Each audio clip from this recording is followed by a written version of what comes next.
matinale As-Sabah du jeudi 20 juin 2019 et c'est le 16e jour du mois de Shawwal de l'année 1440 après l'Hégire.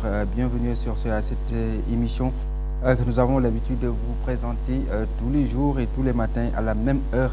Aujourd'hui, nous allons, comme d'habitude, formuler avec vous, bien sûr, des prières à l'endroit de Serigne Mountakha Bassirou Mbacké, khalife général de tous les mourides, pour que Dieu lui accorde une longue vie, mais aussi une excellente santé, pour qu'il puisse accomplir et achever les œuvres de Cheikh Ahmadou Bamba en notre compagnie et en compagnie de toute la famille de Cheikhoul Khadim.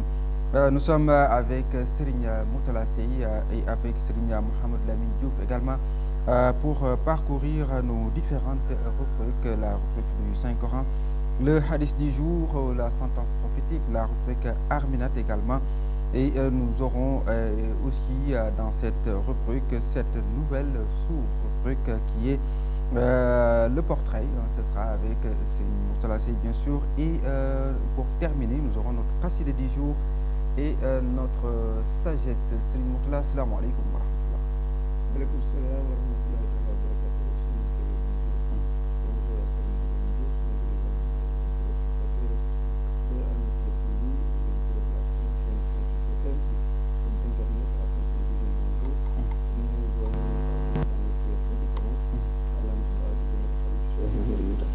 Très bien, merci Serigne Mourtala Sey. Madame Diouf, assalamu alaikum.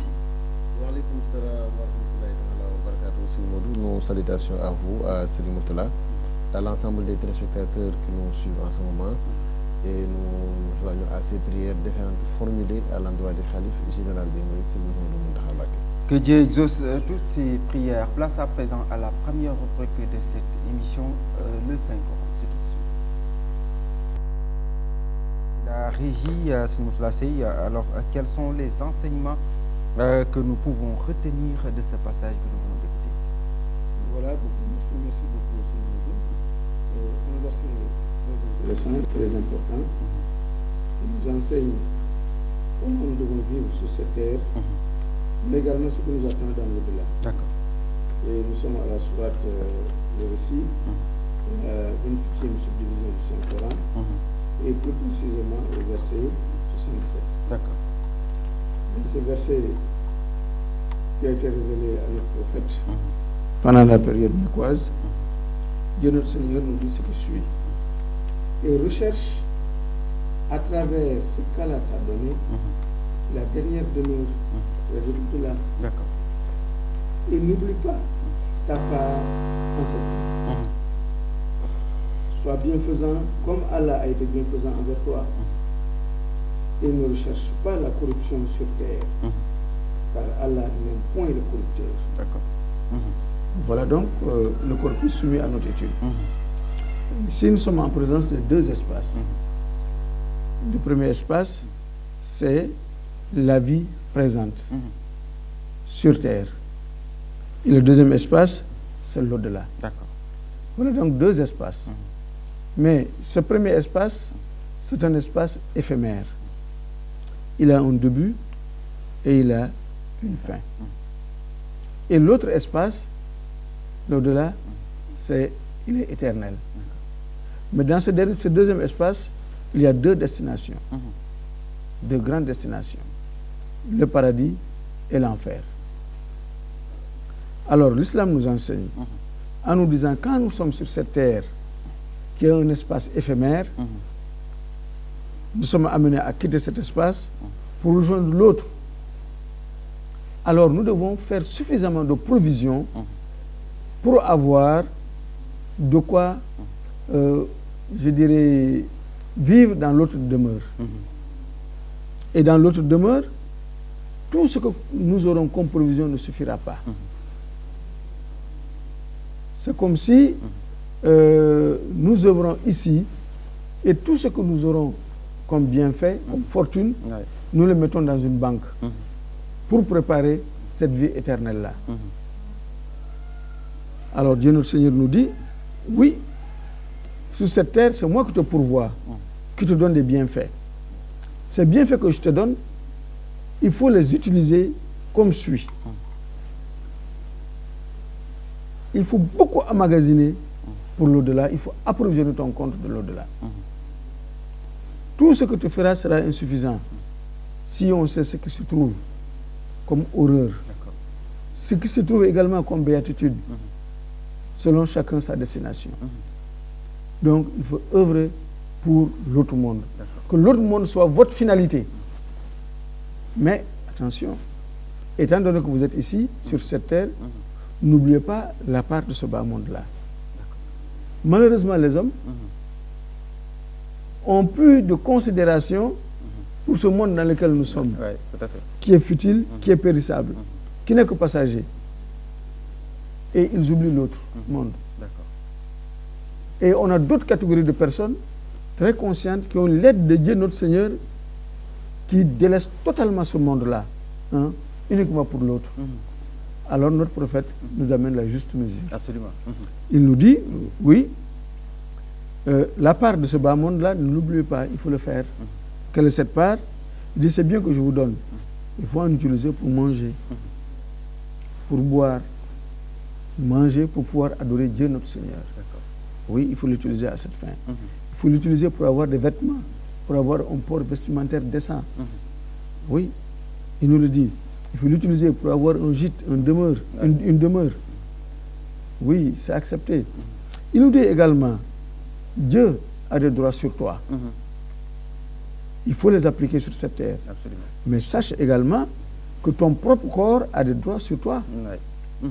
Et ces droits, il faut les respecter. Sache que ta progéniture a des droits sur toi. Tes épouses, tes proches parents ont des droits sur toi. Les pauvres, ils ont des droits sur ta fortune. Absolument. Les nécessiteux ont des droits sur ta fortune. Notre prophète nous dit, il ne faut pas oublier cela. Dire que je recherche Dieu, notre Seigneur, et vous ne donnez pas l'aumône. Vous n'aidez pas les pauvres. Non. Il vous dit, il faut associer cela à ce que vous faites sur cette terre. C'est important. Donc, c'est un verset très central. C'est Dieu qui nous a pourvus. Mais il nous dit également comment utiliser cette richesse qu'il nous a donnée. Absolument. Donc, recherchons l'au-delà. Tout ce que nous ferons pour gagner l'au-delà, gagner le paradis, sera insuffisant. Mais n'oublions pas pour autant ce que nous devons prendre de ce bas monde. Absolument. Vous voyez, c'est un juste milieu qu'il faut avoir. Oui, tout à fait. Maintenant, des gens diront, bon, mon juste milieu, ils prennent tellement soin de ce bas monde qu'on dirait qu'ils pensent que c'est le paradis. Et pourtant, c'est l'enfer pour nous croyants. Il faut prendre le tout juste nécessaire pour pouvoir se tenir debout, adorer Dieu et gagner l'au-delà. Ce qui n'est pas donné à tout le monde, vous l'avez dit, il faut avoir l'aide de notre Seigneur pour pouvoir y parvenir, c'est-à-dire faire ce juste milieu. Alors, il nous dit également, quand on parle de se préparer pour demain, le croyant ou l'individu ou l'homme, en tout cas, c'est préparer son futur. Quand on parle de ce futur, c'est se préparer pour avoir une belle maison, par exemple, se préparer pour avoir une belle monture, par exemple, mais se préparer pour l'autre demain. L'homme ne sait pas le faire du tout. En tout cas, il y a une bonne partie qui ne sont pas capables de faire cette distinction. Mais je voudrais savoir, ici, il a dit « Sois bienfaisant comme Allah a été bienfaisant envers toi ». Alors, est-ce que le musulman ou l'homme en tant qu'individu pourrait-il être aussi bienfaisant comme son Seigneur a été bienfaisant envers lui? Est-ce que cet équilibre de rendre grâce à son Seigneur à juste mesure de ce qu'il lui a procuré peut se réaliser? Oui, Dieu notre Seigneur, il est miséricordieux. Il est la miséricorde par excellence. Toute personne qui a une parcelle de miséricorde, cette miséricorde-là provient de celle de Dieu notre Seigneur. Et on nous dit il y a 100 miséricordes. Et Dieu notre Seigneur n'a fait descendre qu'une seule miséricorde sur cette terre. C'est par cette miséricorde-là que la chamelle, même en levant la patte, évite de la poser sur son petit. Donc l'on ne peut égaler Dieu notre Seigneur sur la miséricorde. Mais il nous demande de faire un effort. C'est lui qui nous a pourvus. Il nous a donné cette fortune que nous avons. Il nous a donné ces biens que nous avons. Il nous dit, à notre tour, ayons de la compassion. Ayons de la miséricorde pour ceux qui n'en ont pas. Et ainsi, nous pouvons soulager les indigents. Nous pouvons leur apporter réconfort par ce que nous avons. Ce faisant, c'est comme si nous rendons la monnaie à Dieu notre Seigneur qui nous a gratifié de ses biens. Très bien, merci Serigne Mourtala Sey pour ce passage que nous avons visité ce matin avec vous, qui se trouve dans la sourate Al-Qasas, le récit. C'est le verset 77 pour rappeler, comme il a dit, Serigne Mourtala Sey. Alors, quand il dit, Serigne Mamadou Lamine Diouf, je voudrais vous revenir un peu sur le contexte de révélation de ce passage, mais aussi quand il dit recherche à travers ce qu'Allah t'a donné. Qu'est-ce qu'Allah a donné à l'homme pour lui demander de rechercher? Là, c'est la demeure dernière, mais également la réussite d'ici-bas. Voilà, on voit que Dieu, il est le pourvoyeur par excellence. Et on a l'habitude de dire la hawla wa la quwwata illa billahi al-ali azim. Et là, si c'est des paroles prononcées sur la langue auxquelles nous avons donné une croyance sincère, c'est que personne n'est en mesure de réaliser quoi que ce soit si ce n'est Dieu, le Créateur suprême. Et l'homme, quels que soient les bienfaits qui lui parviennent, ils viennent directement de notre Seigneur. Et ces bienfaits sont tellement immenses, nombreux, importants, indispensables dans la vie de l'homme, au point où notre Seigneur lui lance ce défi. Si vous étiez en train, si vous aviez tenté de lister, d'énumérer les bienfaits que notre Seigneur a mis en votre faveur, vous serez incapable de les énumérer. Et ces bienfaits, généralement, on considère comme bienfait de l'argent, une certaine richesse, mais la santé est un bienfait. La paix et la sécurité constituent également un bienfait. Il y a des pays où les gens ne dorment pas. Il y a des pays où les gens ont des difficultés, au même titre que des pays où la faim il sévit, la faim, certaines maladies. Et si on échappe à l'ensemble de ces fléaux, le fait de vivre dans un havre de sécurité fait partie des bienfaits de notre Seigneur. Et c'est des bienfaits auxquels nous serons soumis à un interrogatoire. Le jour où notre Seigneur va vous interpeller par rapport à l'usage que vous avez fait des bienfaits qu'il a bien voulu mettre à votre disposition. Et c'est un verset qui a été révélé à propos de Haroun, qui était un cousin de Sayyidina Moussa, qui était également un homme très riche, au point où on a dit que les clés de ces magasins étaient portées par des mulets parce que les gens n'arrivaient pas à les porter. C'était tellement nombreux. D'autres disent qu'il y avait des magasins, des armoires pour ranger les clés de ces magasins. Pour montrer que c'était un homme très fortuné. Mais en même temps, c'était également un homme très cultivé, qui avait une voix tellement mielleuse au point où, quand il lisait la Torah, les gens étaient subjugués, étaient obligés d'arrêter pour écouter. Et on dit qu'à part Moïse, il était le plus savant des fils d'Israël, le connaisseur, fin connaisseur de ce livre révélé, les Pentateuques. Et ensuite, à un certain moment, il a été saisi d'orgueil. Il commençait à être plus ou moins hautain, disant que toutes ces faveurs, toutes ces richesses, ce n'est pas Dieu qui me l'a donné, mais c'est par mon ingéniosité. Je suis un entrepreneur futé, je sais comment investir, je me bats nuit et jour, je me suis fait moi-même. C'est par mon ingéniosité que j'ai réalisé tous ces bienfaits, comme on a souvent tendance à voir certains gens l'incarner. Je suis durement, j'ai fait tel, alors que tout cela vient de notre Seigneur. Et ensuite, il a été saisi de malédiction pour avoir essayé de ternir l'image de marque du prophète Moïse. Et cela a été un élément pour lui, pour être subjugué au point d'être déchu par son Seigneur. Et c'est pourquoi notre Seigneur maintenant nous dit que ce bas monde, il est très séducteur. Et beaucoup de gens ont des difficultés pour échapper à sa tentation. Dans la mesure où, dans son ouvrage Munawwir Soudour, l'illumination des cœurs, il le compare à une très vieille femme, mais qui, avec les artifices a posé des cils, des faux cils, a posé des paupières, des perruques, s'est fait une maquillage tellement réduisant au point où celui qui le voit pour la première fois est attiré, sachant qu'il a devant lui une femme gracieuse. Et maintenant, le piège continue jusqu'au moment où il va essayer de l'épouser et au moment de la découvrir, il trouvera une femme rabougrie, chenille, à la limite, avec la bouche puante, dépourvue de dents, et il se rend compte qu'il a épousé une très vieille et laide femme. Et en ce moment, ce ne sera plus, il n'aura plus la possibilité de faire marche arrière. Et on dit que c'est le moment où le bas monde va se découvrir et vous montrer que je vous ai eu dans mon piège.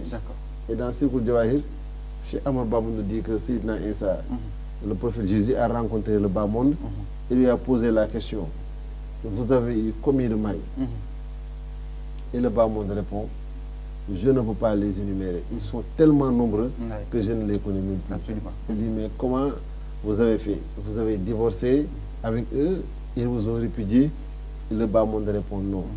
Je les ai tous attirés dans mon piège et les exécutés avant de trouver d'autres maris.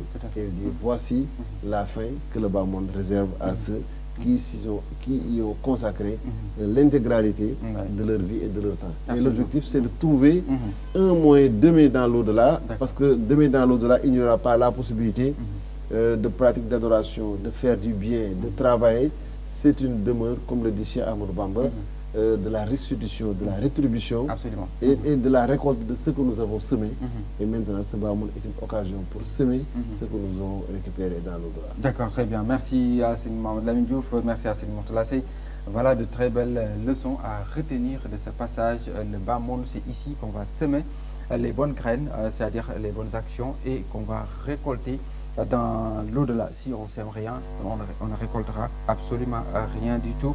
Voilà, donc nous allons à présent passer à notre deuxième rubrique de cette émission. Ça va être le hadith du jour. C'est tout de suite.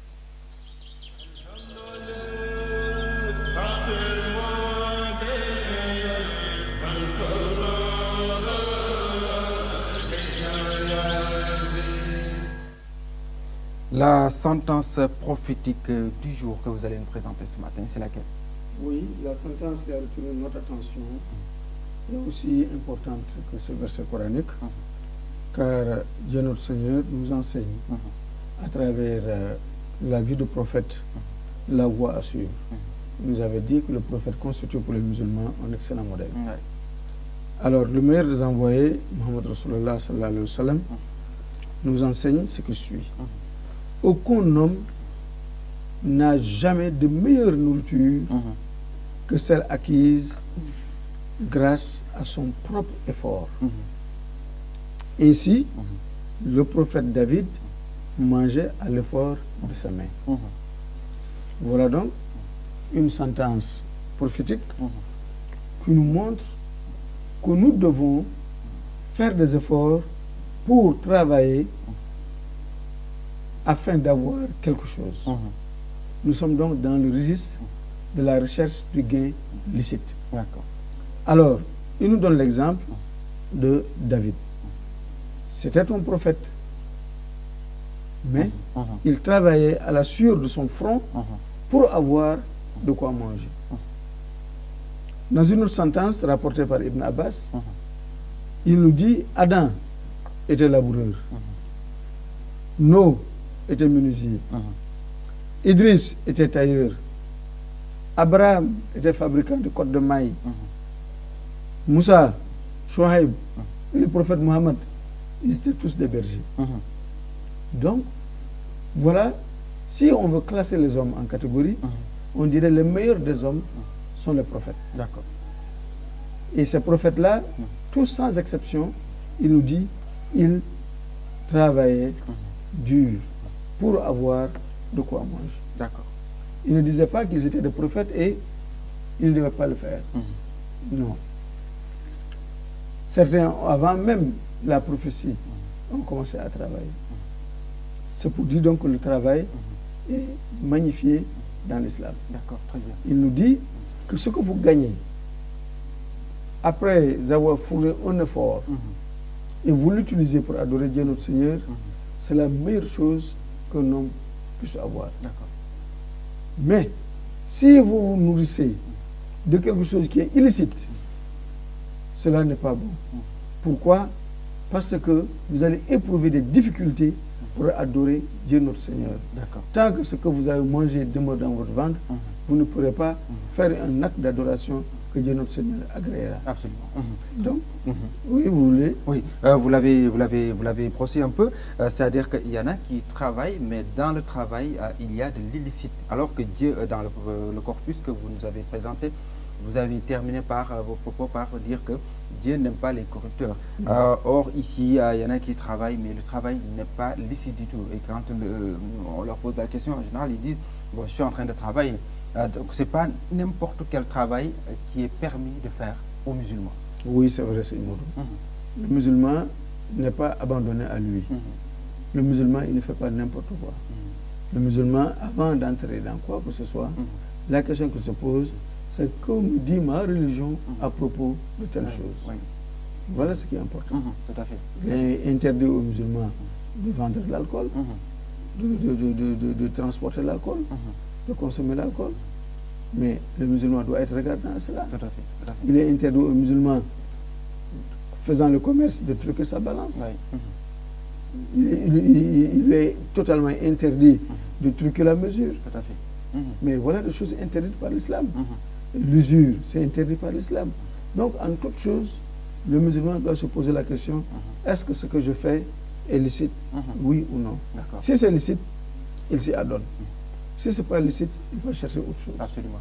Voilà ce que nous recommande l'islam. Absolument. Donc, c'est la recherche du gain licite. Et pour cela, notre prophète a dit qu'après la prière de vendredi, éparpillez-vous sur terre et allez à la recherche du gain licite. D'accord, très bien. Cheikh Ahmadou Bamba nous avait dit également, je vous donne cette recommandation et ne trouvez pas une troisième. L'adoration de Dieu, la prière et le travail. D'accord. Voilà, adoration de Dieu et travail. C'est ce que nous a laissé comme recommandation. Absolument. Merci Serigne Mourtala Sey pour montrer que tous les prophètes ont eu un métier, ont eu à exercer quelque chose pour gagner un gain licite pour nourrir leur famille, se nourrir eux-mêmes. Le gain licite, parce qu'il a dit, c'est que ce n'est pas permis à un musulman de faire n'importe quel travail qui se présente devant lui. Il y a des réglementations donc, dans lesquelles il est soumis. Alors, quand on parle de gain licite en islam, qu'est-ce que cela représente exactement? Le gain licite dans l'islam est tout gain qui n'est pas dans le lot des deux autres catégories restantes. Il y a trois catégories de gains en islam. Ce qu'on appelle halal et tayyiban, le gain licite. Il y a également ce qu'on appelle le makruh. C'est un gain plus ou moins douteux, dont on se pose des questions, si c'est licite, ce n'est pas licite, il y a une partie licite, l'autre partie n'est pas licite. En tout cas, c'est un mélange de licite et d'illicite. Et il y a le troisième gain qui est totalement illicite, qu'on appelle haram. Et il est dit, selon la charia, que dans les deux autres catégories, makruh et haram, il ne faut même pas essayer d'espérer l'acceptation des œuvres qui ont été faites dans les dépenses de ces deux types de biens. Et il ne reste maintenant que le gain licite, halal tayyiban, qui est le gain, la voie indispensable pour avoir la chance de se voir exaucé par notre Seigneur dans la dépense, dans le chantier de Dieu. D'accord, très bien. Et c'est un gain extrêmement difficile à acquérir. Comment? L'envoyé de Dieu, paix salut sur lui, a dit dans un hadith, Talabul halali, djihadou. La recherche du gain licite équivaut à la guerre sainte. Et dans la recommandation que Cheikh Ahmadou Bamba a donnée à Serigne Abdourahmane, dans Fathul Manan, il lui dit que les savants ont commenté ce hadith dans la mesure où il est extrêmement difficile d'avoir un gain licite nombreux par rapport à l'effort qu'il faut faire pour avoir un gain illicite. Si par exemple on vendait de l'alcool, de la drogue. Si on avait fait de son métier le braquage, cambrioler des gens, faire preuve de tricherie pour soutirer de l'argent aux gens, détourner de l'argent qu'on nous a confié, manipuler les comptes des tiers pour le soutirer de l'argent, c'est plus facile que de suer, de travailler, de cultiver, de vendre, d'être dans la rue pour avoir de l'argent.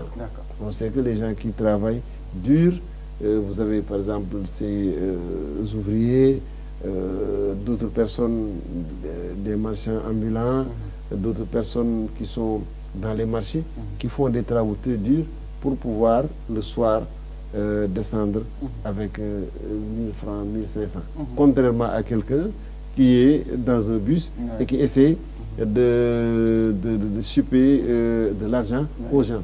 Il dit, comme il est facile de trouver un gain illicite, c'est pourquoi on le compare au diable.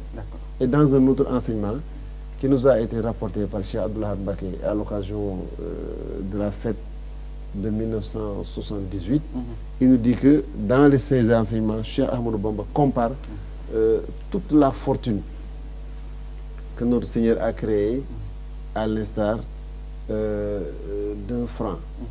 Et ce franc est divisé en 10 centimes. Les 9 sont restés au paradis. Seul un centime est descendu sur terre. Ce centime est encore divisé en 10 parties. Les 9 parties sont constituées des 2 catégories que nous avions évoquées, ce qui est illicite et ce qui est douteux. Et seule une partie, un dixième, est constituée du gain illicite. Et on voit qu'il n'y a pas de photo dans la comparaison entre 1 et 9 pour montrer que l'argent illicitement acquis et l'argent qui n'est pas propre à être appliqué pour être accepté par le Seigneur dans le cadre d'adoration est plus nombreux que l'argent à trouver, le gain licite pour pouvoir adorer notre Seigneur. D'accord. Est-ce qu'on pourrait rendre, par exemple, licite un gain qu'on a gagné, par exemple, le rendre licite, par exemple, en faisant un autre acte, ou bien un acte de bienfaisance? Selon la charia, cela ne profite à personne. C'est comme quelqu'un il donne souvent la comparaison de quelqu'un qui voudrait faire ses ablutions avec de l'urine. Bien que l'urine, c'est un liquide. L'eau également, c'est un liquide. Mais dans ce cas, c'est prendre de la sueur pour essayer de se purifier avec de la sueur. Comme c'est absurde dans la mesure où c'est également la même comparaison qu'on donne par rapport à un gain illicitement acquis et qu'on voudrait blanchir entre guillemets dans la voie de Dieu. Et certains le font pour se dédouaner et surtout être plus ou moins tranquilles avec leur conscience par rapport à certains forfaits qu'ils ont commis et pour se donner une paix intérieure à la limite qui ne l'est pas, ils essaient d'investir pour se dire que bon, je l'ai mal acquis, mais si je vais faire du bien avec, notre Seigneur va l'accepter. Selon la charia, ce n'est pas une démarche acceptable. Est-ce qu'un gain qui a été gagné de façon licite peut devenir illicite si on n'en tire pas, par exemple, le monde légal? Oui. Il devient illicite. Il devient illicite. Non seulement il devient illicite, mais il devient également un poison. Et nous avons étudié il y a quelques jours ce hadith de l'envoyé de Dieu, paix sur lui, qui nous a demandé de purifier nos fortunes par la zakat.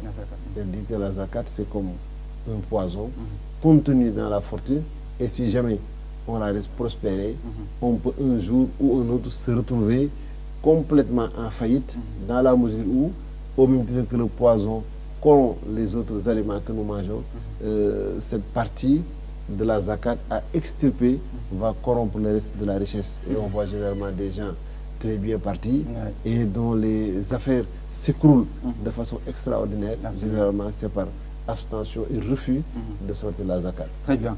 Merci Serigne Mohamed Lamine Diouf, merci à Serigne Mourtada Sey. C'était donc la sentence prophétique pour montrer que tout le monde doit travailler, tout le monde doit chercher à gagner sa vie, mais de façon qui a été permise par notre Seigneur, c'est-à-dire de façon licite. Après maintenant, avoir gagné cette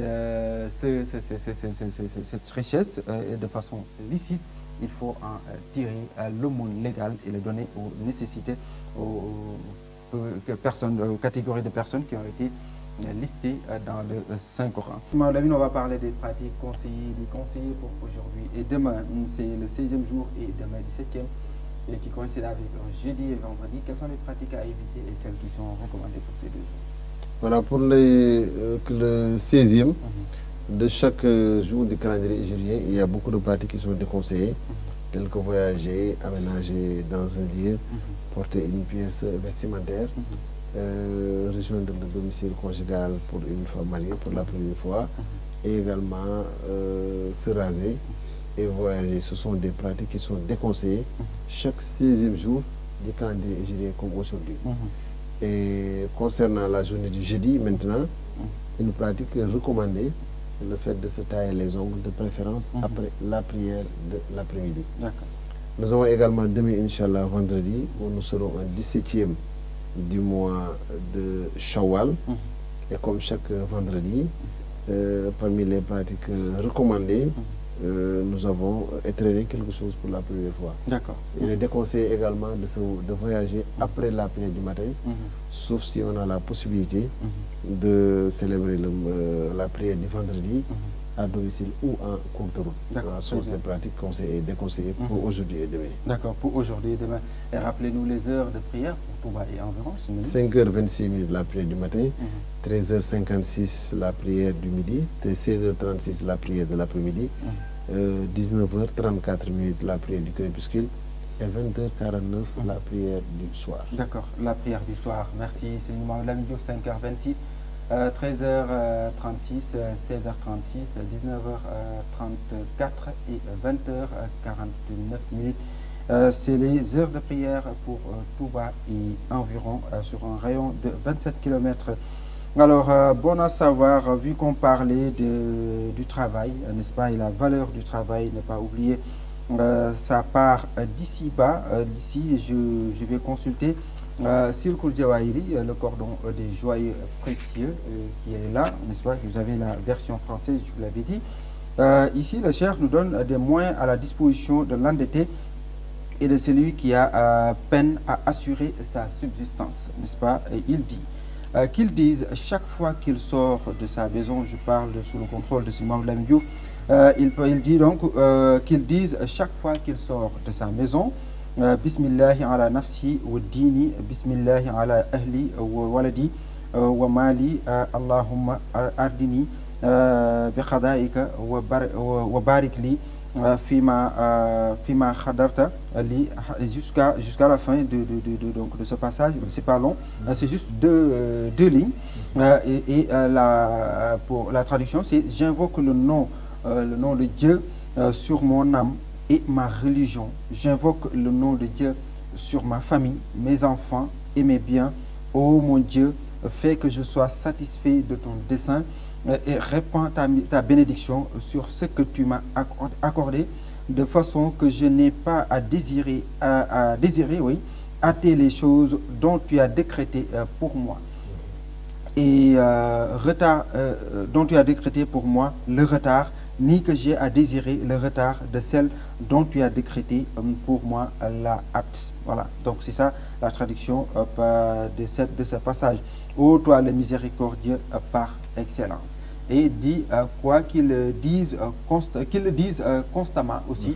Donc il y a une autre formule qui commence par Allahumma ya Ghaniyu, ya Hamidou, ya Mubdiou, ça aussi ils le disent jusqu'à la fin et ça termine par An man siwaka. Après chaque prière de vendredi. Donc après chaque prière de vendredi, lorsque vous terminez votre prière, vous dites cette formule. Monsignor Maïmoune va certainement y revenir. Et la traduction de ce passage c'est: ô mon Dieu, toi le riche, toi le digne de louange, toi le créateur ex nihilo, toi qui donnes la vie, toi le miséricordieux, toi l'ami, fais que je trouve satisfaction dans ce que tu juges licite et non dans ce que tu juges illicite, dans la soumission à tes préceptes et non dans la désobéissance. Fais que je n'ai besoin de nul autre que toi. Donc, on voit ici que même en dehors de la force dont nous disposons et la santé également dont nous avons pour pouvoir travailler et gagner notre vie de façon très licite, nous avons la possibilité également de prier à notre Seigneur de nous assister et de nous aider dans cette tâche. Voilà, c'est extrêmement important. C'est des prières qu'on peut trouver dans Circle Jawahir. Inch'Allah, nous aurons l'occasion de voir si on pourrait les afficher pour ceux qui veulent les trouver. Oui. Et c'est des formules qui sont des prières que nous pouvons faire chaque matin pour montrer qu'il y a un moyen de pouvoir payer ses dettes. Et au-delà de ces formules qu'on récite, si nous continuons toujours dans le chapitre que Cheikh Ahmadou Bamba a donné, il nous dit que également prier sur le prophète Mohammed, paix et salut sur lui, est un moyen efficace d'acquérir de la subsistance et de la richesse. De même également, prier pour ses parents et prier pour l'ensemble des musulmans, c'est un moyen d'acquérir du gain licite des provisions. Ouais. Il dit également faire l'aumône et surtout faire preuve de dépenses importantes, se garder de l'avarice, c'est également un moyen d'acquérir de la subsistance. Parce que l'envoyé de Dieu, paix et salut sur lui, nous donne ce hadith, il nous dit que chaque matin, il y a 2 anges qui font cette prière toute la journée. L'un dit à notre Seigneur, Seigneur, accorde, augmente les bienfaits de celui qui dépense. Et l'autre lui dit, notre Seigneur, diminue, à la limite, fait disparaître, rend pauvre celui qui thésaurise. Absolument. Et la prière des anges, tous les savants sont unanimes que c'est des prières qui sont acceptées. Donc le fait de donner, c'est un moyen important. Le Cheikh nous dit également que le fait de manger en groupe et non séparément est un moyen efficace de lutter contre la pauvreté. Et surtout, celui qui entame son repas en mangeant commence par formuler le nom de Dieu, Bismillahirrahmanirrahim, et après avoir mangé, qu'il fait la louange à Dieu. Donc c'est des pratiques courantes, même si on n'a pas la possibilité de pouvoir réciter ces formules, qui sont plus ou moins compliquées pour certains, il y a beaucoup d'actes qu'on pose et qui ont la possibilité d'augmenter notre Absolument, tel que le raffermissement des liens de parenté, et ça aussi, ça procure de la longévité, mais également augmente les biens. Aussi, le fait de tuer des fourmis, il faut l'éviter, ça rend pauvre, n'est-ce pas, et amenuise la subsistance. Également, le fait de demander à ses semblables et pauvreté, il nous dit. Surtout quand on n'est pas dans le besoin. Dans le besoin. Surtout quand on n'est pas dans le besoin. Oui, c'est important. Donc, vous pouvez consulter tout cela à la page. Et même le fait de se curer les dents. Oui. Ça ouvre les portes de la richesse, ça nous éloigne de la pauvreté. Heureusement que j'en ai. Également payer sa barbe également est un moyen efficace de chasser la pauvreté. Absolument. Donc on voit généralement beaucoup d'actes qui, et surtout après ces ablutions. Payer sa barbe après ces ablutions, c'est un moyen qui peut nous éviter la pauvreté. Tout cela nous dit Cheikh Ahmadou Bamba. D'accord, très bien. À la page 66 et 67 de Circle Jawahiri, donc vous pouvez consulter toutes ces prières, mais également d'autres formules et des pratiques également. Ce chapitre-là est très important. Oui, très important. On se plaint de la pauvreté, etc. Tout à fait. Mais si vous faites chaque jour des choses qui entraînent la pauvreté, ça ne va pas. Vous gagnerez à ouvrir un chapitre sur ce qui permet d'éviter la pauvreté et ce qui peut entraîner également l'aisance. Absolument. Et comme précision, on a parlé de payer et le Seigneur nous dit que celui qui a l'habitude de peigner ses cheveux en restant debout, sera submergé de dettes. Ça aussi, ça. C'est important. Là, vous allez être submergé de dettes. Tout à fait. Mais celui qui le sait ne le fera pas. C'est il faut ouvrir un chapitre là-dessus. Oui, là-dessus, oui. Je vais poursuivre cela. Inch'Allah. Merci donc, Serigne Maodo Lamine, merci à Serigne Mourtala Seye. C'était donc bon à savoir et on passe à cette nouvelle sous-rubrique aujourd'hui, portrait. Le portrait de qui on va visiter ce matin, s'il vous plaît. Voilà, Seigne Mourou. La dernière fois, nous avions commencé la rubrique portrait avec ce grand disciple de Cheikh Ahmadou Bamba, à savoir Cheikh Ibrahim Fall. Aujourd'hui, nous allons jeter notre dévolu sur un autre grand disciple de Cheikh Ahmadou Bamba. Et un grand disciple qui est connu de tous pour son savoir immense. Et il s'agit de Serigne Dame Abdourahmane Lo. Serigne Cheikh Abdourahmane Lo est l'un des fidèles compagnons de Cheikh Ahmadou Bamba. Il faisait partie de cette génération qui a reçu une éducation, une formation spirituelle du Cheikh lui-même. C'est important. Et il est né au mois de Rabiul Awwal, 1271 de l'Hégire. Certainement, c'est mon fondamental nous donnera la date dans l'année grégorienne. Et il a grandi au sein d'une famille réputée depuis fort longtemps pour son érudition, pour sa piété, sa noblesse. Il est issu d'une famille noble. Et il a été confié à un grand savant qu'on appelait Serigne Massata Diakhaté. C'est auprès de Serigne Massata Diakhaté qu'il a appris le Saint-Coran. Il a mémorisé, il a calligraphié comme la coutume dans sa famille. Donc c'était un grand érudit. Ensuite, il s'est rendu à la célèbre université de Pire pour y perfectionner ses connaissances dans le livre. Et il a entamé l'étude des sciences religieuses. Il a effectué beaucoup d'études approfondies en grammaire, en jurisprudence islamique. Il a fait également des voyages d'apprentissage, comme c'était le cas à travers le pays, à Patar, à l'école de Serigne Mamour Anta Sali Mbacké. Il faut dire que pendant cette période, le Cheikh n'avait pas encore commencé sa mission. Tout à fait. Alors, cette pérégrination qu'il faisait dans les daras pour apprendre, il a été à la dara du père du Cheikh Ahmadou Bamba, Serigne Mamour Anta Sali Mbacké. Vous voyez, on se rapproche. Et à cette dara où il était, à la disparition de Mamour Anta Sali, le Cheikh gérait donc désormais cette dara. Et le Cheikh s'était distingué par son éducation. Et quand Mamour Anta Sali rejoignit son Seigneur, le Cheikh devait continuer cet enseignement. C'est alors qu'il a reçu l'ordre de Dieu d'éduquer, de professer une éducation spirituelle au lieu d'un simple enseignement livresque.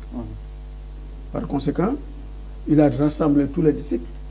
Il leur a dit, quiconque était venu pour un enseignement livresque peut désormais partir chercher un autre maître. Mais quiconque aspire à ce dont moi j'aspire peut rester auprès de moi et suivre ma recommandation. Alors, Cheikh Ahmadou Bamba, quand il fit cela, Cheikh Abdourahmane Lo fut celui-là, il avait à peu près le même âge que le Cheikh. Il a été parmi les premiers à accepter de rester. Donc c'est très important, c'est l'un des disciples de première heure. Il a accepté de rester. Alors, pour ceux qui étaient restés et qui avaient fait allégeance au Cheikh, alors il leur a fait subir un cursus, un parcours. C'est le Cheikh lui-même qui leur a professé cette éducation spirituelle. Le Cheikh leur faisait subir une formation qui ont fait d'eux des sommités dans tous les domaines. Des disciples accomplis dans tous les domaines.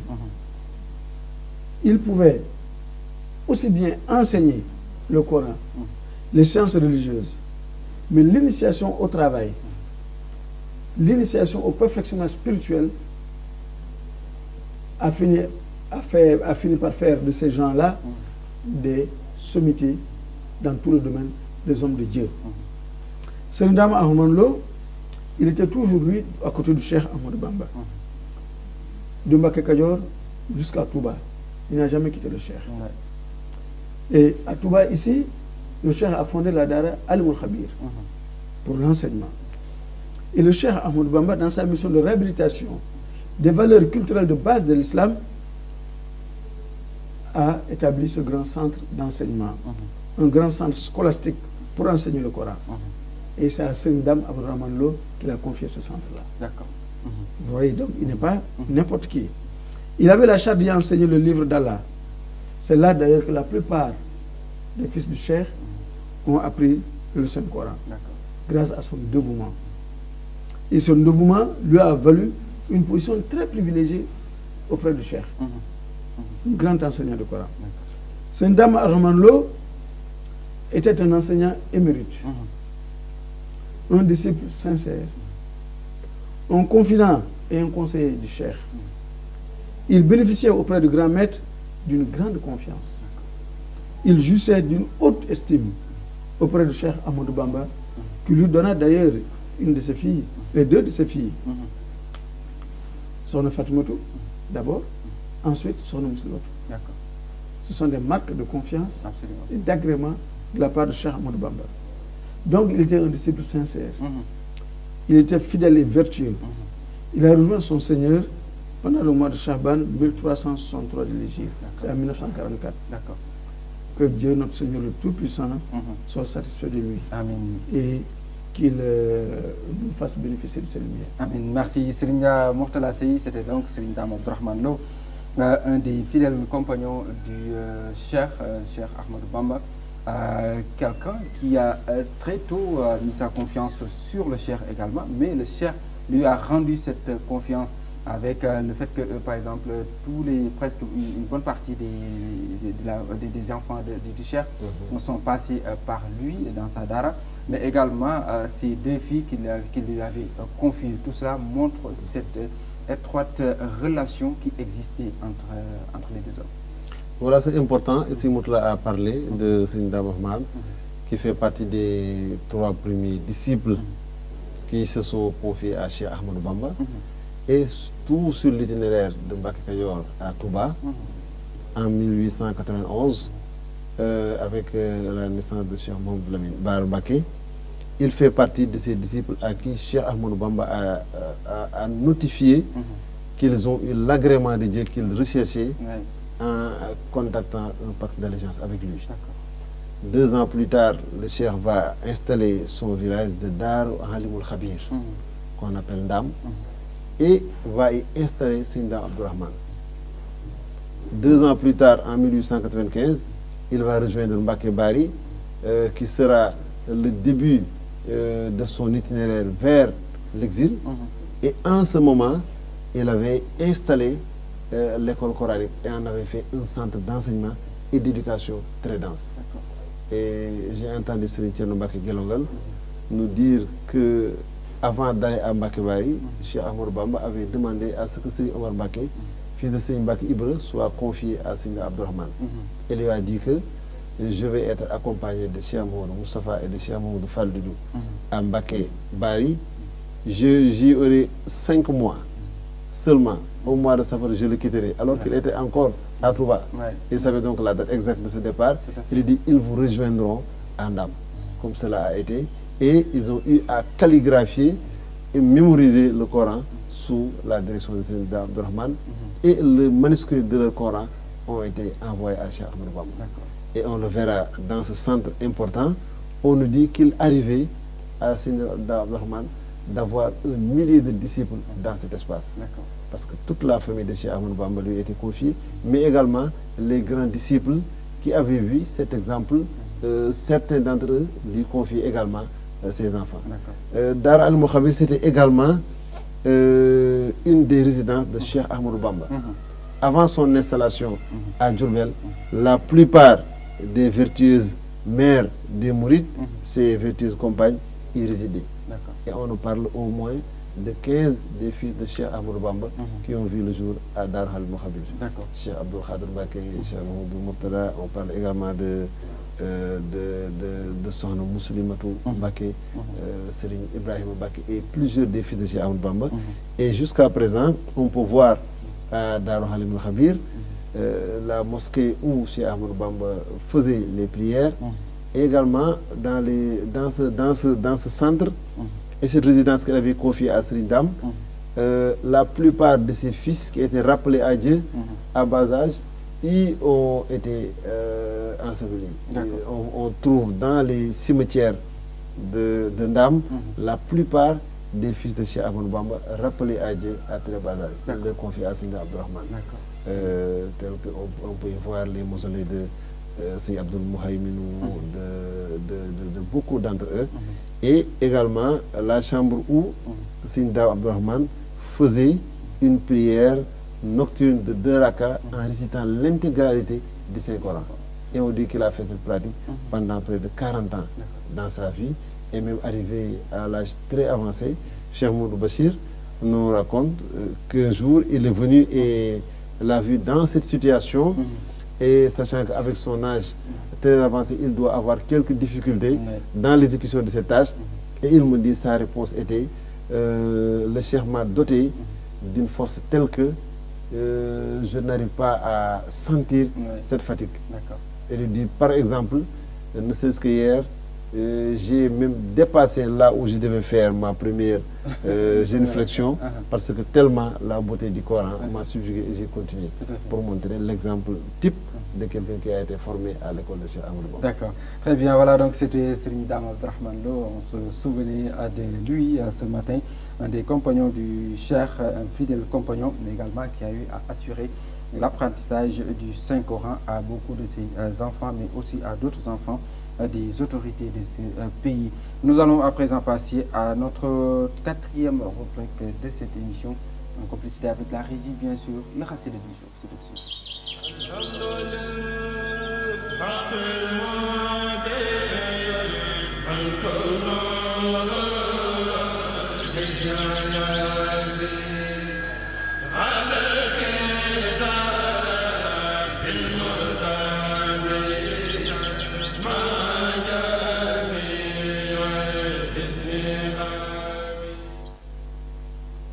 Voilà, le Khassida du jour, si nous me placez, on était dans Ilhamul Woudoud et on va découvrir encore un autre passage ce matin.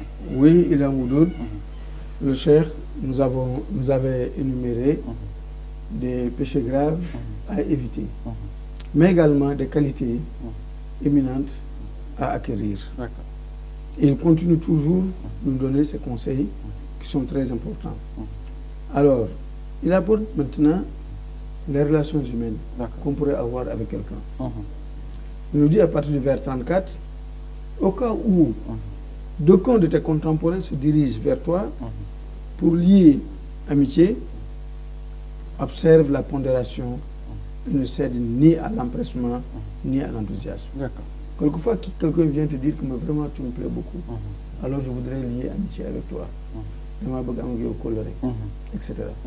Le Cheikh nous dit, si tel est le cas, il faut garder la pondération.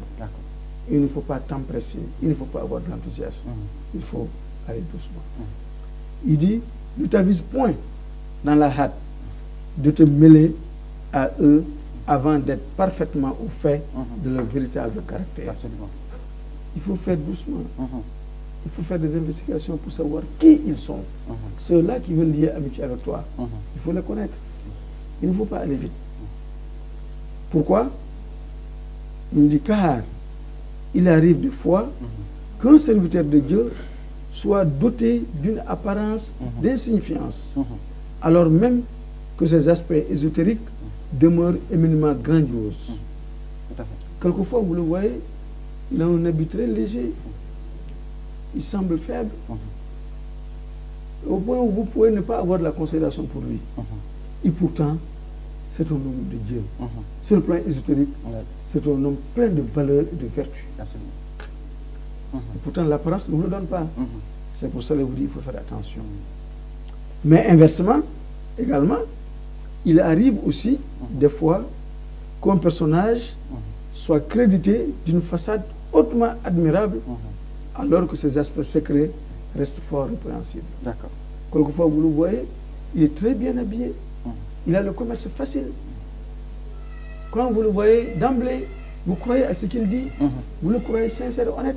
Et pourtant, il a des défauts extrêmement graves. Vous voyez, le Cheikh, c'est un éducateur spirituel. Il a fait l'expérience. Et maintenant, c'est cette expérience-là qui nous enseigne. Alors, il dit, une fois être particulièrement informé sur leur vraie nature, entretient avec eux de bonnes relations pour, du moins, en ce qui s'avère conforme à la charia, mais pas pour des innovations blâmables. Réfléchis bien. Alors, une fois que tu as fait ce discernement et tu sais qui ils sont, dis, eh bien, il faut avoir des rapports avec eux, mais que ce soit des rapports honnêtes et sincères, basés sur la charia, sur la recommandation de l'islam, sur le droit islamique. Il ne faut jamais aller avec eux dans la désobéissance. Tout à fait. Non, mais il faut respecter ça. Tout à fait. Ils nous demandent donc de bien réfléchir. De bien réfléchir. Merci, Serigne Mourtala Seye. Voilà des leçons de bonne vie qui régissent donc nos rapports sociaux avec l'autre. Avant d'entrer donc en contact avec une personne, la précaution ou les précautions qu'il faut prendre pour pouvoir lier amitié avec quelqu'un. Mais également, dès que la relation est en bon train, et aussi il faut savoir comment l'entretenir, mais également savoir choisir ses amis. Aussi, c'est important. Tout cela donc entre dans le cadre de ce passage que nous venons de découvrir. Voilà, c'est important, Seymour. Tout cela, c'est pour nous montrer que le fait d'être accompagné par quelqu'un, ne serait-ce que laps de temps, pourrait avoir des incidences sur notre personnalité. Et pour montrer que le cheikh est très regardant sur cela, dans ses premiers ouvrages, si nous prenons l'exemple de Tazawwud Sighar, le viatique des adolescents, il nous demande de ne jamais être accompagné par un sot, mais toujours d'être accompagné par quelqu'un qui a la possibilité de nous faire sortir de 5 cas, de 5 situations pour nous amener dans 5 autres. Il y a des gens qui, quand on les accompagne, on est enclin à l'avarice. On peut également être on peut également passer l'essentiel de son temps sur des choses qui ne nous profitent pas. On peut également avoir un penchant pour le bas monde. On peut également être négligent par rapport à l'adoration de Dieu. Mais par contre, il y a des gens qui, si on se lie d'amitié avec eux, on va sortir de l'hésitation pour être dans la voie droite. On a également la possibilité d'être redressé par rapport à un mauvais choix, à une fausse route que nous avions empruntée pour nous remettre sur la voie droite. On aura les vertus du pardon, du partage et l'ensemble des vertus dont le musulman peut se parer. C'est pourquoi dans Nahju Khadaraj, il nous dit, si tu viens dans un groupe, dans une assemblée, dans un quartier, dans une maison, etc., il faut scruter les gens et choisir les meilleurs en termes de bonne qualité et pour vous accompagner de cela.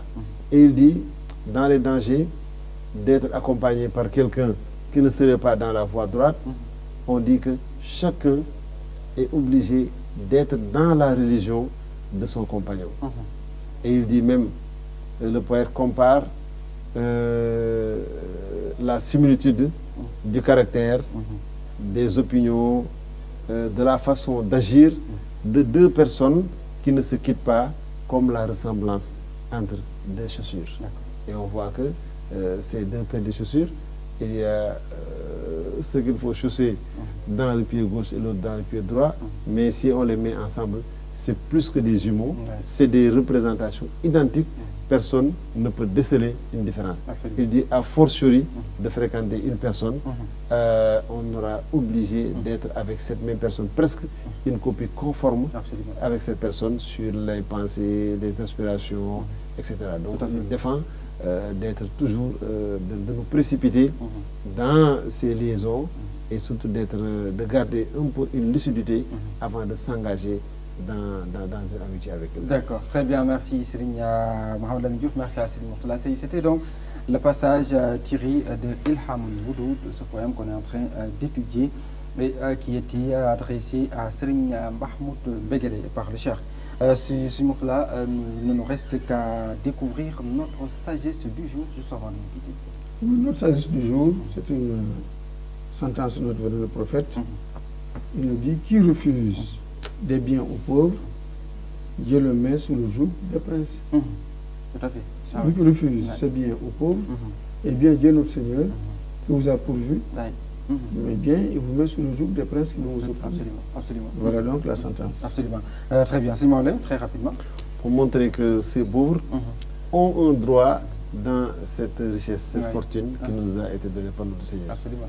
On voit dans la classification de ceux qui doivent être les bénéficiaires de l'aubaine légale, c'est des personnes bien connues mais qui sont dans une certaine situation.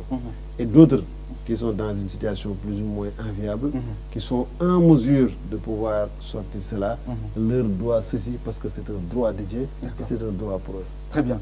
Merci à Serigne Mourtala Sey, merci à Serigne Mamadou Diouf, merci à toute l'équipe technique, aussi à Serigne Daoud Mbaké et sa femme. Ils sont à Diourbel, aussi à Madame Aïchaba à Sacré-Cœur, Dakar, aussi à Madame Mbaké, à Sokhna Maguette Diop qui nous suit depuis ici à Touba Guimine, aussi à Madame Traoré qui est sur la route de Ndiourou. Merci donc à tous les auditeurs et les téléspectateurs de Al Mouridiyyah TV. Je vous retrouve dans quelques instants. Ce sera pour la version Wolof de Asaba. Assalamu alaikum wa rahmatullahi ta'ala wa barakatuh.